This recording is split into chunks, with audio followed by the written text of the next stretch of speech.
आत्मा तो वस्तुतः एक ही है, लेकिन शरीर दो प्रकार के हैं।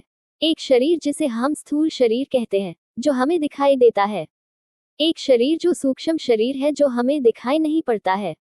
एक शरीर की जब मृत्यु होती है तो स्थूल शरीर तो गिर जाता है, लेकिन जो सूक्ष्म शरीर है, वह जो सटल बॉडी है, वह नहीं मरती है।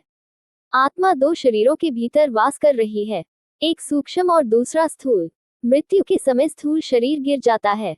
ये जो मिट्टी पानी से बना हुआ शरीर है, ये जो हड्डी मांस मज्जा की देह है, ये गिर जाती है।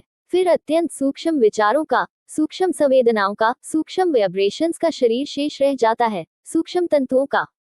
वह तंतुओं से घिरा हुआ शरीर आत्मा के साथ फिर से यात्रा शुरू करता है और नया जन्म फिर नए स्थूल शरीर में प्रवेश करता है। तब एक माँ के पेट में नई आत्मा का प्रवेश होता है, तो उसका अर्थ है सूक्ष्म शरीर का प्रवेश। मृत्यु के समय सिर्फ स्थूल शरीर गिरता है, सूक्ष्म शरीर नहीं। लेकिन परम मृत्यु के समय, जिसे हम मोक्ष कहते हैं, उस परम मृत्यु के समय स्थूल शरीर के साथ ही सूक्ष्म शरीर भी गिर जाता है। फिर आत्मा का कोई जन्म नहीं होता, फिर वह आत्मा विराट में लीन हो जाती है। वह जो विराट में लीनता है, वह एक ही है, जैसे एक बूंद सागर में गिर जाती है। तीन बातें समझ लेनी जरूरी है। आत्मा का तत्व एक है। उस आत्मा के तत्व के संबंध में आकर दो तरह के शरीर सक्रिय होते हैं, एक सूक्ष्म शरीर और एक स्थूल शरीर।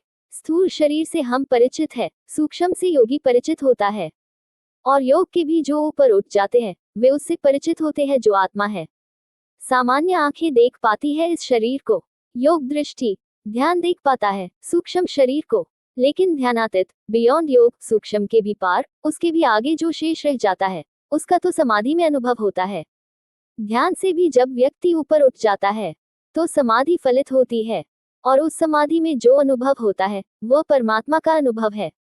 साधारण मनुष्य का अनुभव शरीर का अनुभव है, साधारण योगी का अनुभव सूक्ष्म शरीर का अनुभव है, परम योगी का अनुभव परमात्मा का अनुभव है। परमात्मा एक है, सूक्ष्म शरीर अनंत है, स्थूल शरीर अनंत है। वह जो सूक्ष्म शरीर है, वह है कॉजल बॉडी। वह जो सूक्ष्म शरीर है, वही नए स्थूल शरीर ग्रहण करता है। हम यहाँ देख रहे हैं कि बहुत से बल्ब जले हुए हैं। विद्युत तो एक है, विद्युत बहुत नहीं है। वह ऊर्जा, वह शक्ति, वह एनर्जी एक है, लेकिन दो अलग बल्लों से वह प्रकट हुई है। बल्ब का शरीर अलग अलग है, उसकी आत्मा एक है।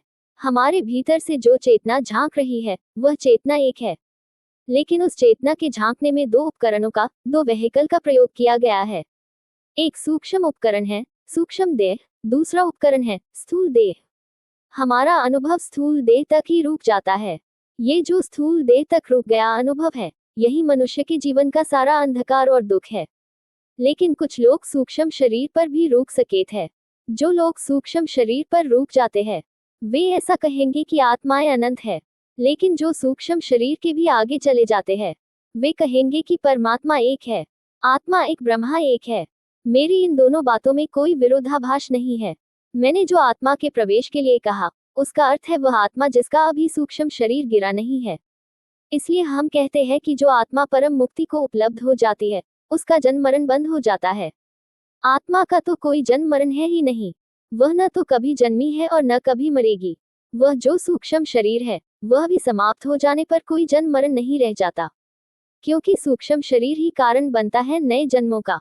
सूक्ष्म शरीर का अर्थ है हमारे विचार, हमारी कामनाएं, हमारी वासनाएं, हमारी इच्छाएं, हमारे अनुभव, हमारा ज्ञान, इन सब का जो संग्रहीभूत, जो इंटीग्रेटेड सीड है, इन सब का जो बीज है, वह हमारा सूक्ष्म शरीर है। वही हमें आगे की यात्रा करता है। लेकिन जिस मनुष्य के सारे विचार नष्ट हो गए, जिस मनुष्य की सारी वासनाएं क्षीण हो गई, जिस मनुष्य की सारी इच्छाएं विलीन हो गई, जिसके भीतर अब कोई भी इच्छा शेष न रही, उस मनुष्य को जाने के लिए कोई जगह नहीं बचती, जाने का कोई कारण नहीं रह जाता। जन्म की कोई वजह नहीं रहा जारी।